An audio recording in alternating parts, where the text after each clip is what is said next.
উত্তরণ public school alumni association,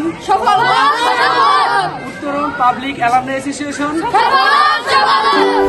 উত্তরণ alumni association কর্তৃক আয়োজিত এই বৃক্ষরোপণ কর্মসূচিতে উত্তরণ স্কুল প্রাঙ্গণে আমাদের উত্তরণ অ্যালামনাই অ্যাসোসিয়েশনের পক্ষ থেকে বৃক্ষরোপণ করা হয়।